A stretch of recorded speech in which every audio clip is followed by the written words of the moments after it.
முன்னாள் சட்டமன்ற உறுப்பினர் ஜான் ஜோசப் கொல்லங்கோடு இபி பகுதிக்கு உட்பட்ட மங்குழி என்ற ஊர்ல என்னுடைய வீடு.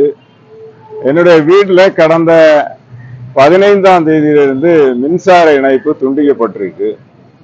அது சம்பந்தமாக கொல்லங்கோடு மின்சார வாரியத்துல நேரடியாக போய் அங்கே இருக்கக்கூடிய புகார் புத்தகத்துல நானாகவே பதிவு செய்தேன். ஆனா சரி பண்ணல.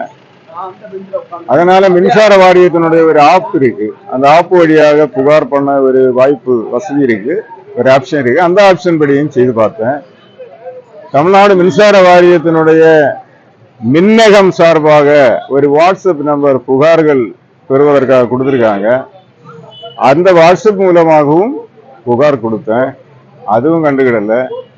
கொல்லங்கோடு மின்சார வாரியத்தினுடைய மதிப்புக்குரிய ஜேஇ அவர்களுடைய வாட்ஸ்அப் நம்பர்ல ஒரு வாட்ஸ்அப் செய்தி போட்டு அவர் நோட்டட் சார்னு எனக்கு ரிப்ளையும் கொடுத்தாரு.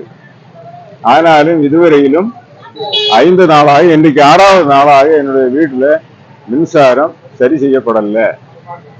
ஆகவே மதிப்புக்குரிய மாவட்ட ஆட்சித்தலைவர் அவர்களை நேரில் சந்தித்து மனு கொடுப்பதற்காக வந்திருக்கிறேன். அவர் உடனடியாக நடவடிக்கை எடுப்பதாக கூறியிருக்கிறார். ஆனால் சில அதிகாரிகள் உதாசீனமாக செயல்படுகிறார்கள் என்று எனக்கு படுகிறது. புது ஆட்சி மாறினாலும் காட்சி மாறாத நிலைதான் இருக்குது. சில அதிகாரிகள் ஆட்சி மாறினதே அறியவில்லை போல் இருக்கு எனக்கு. ஹலோ கன்னியாகுமரிக்காக திருவட்டாரிலிருந்து சிந்துகுமார்.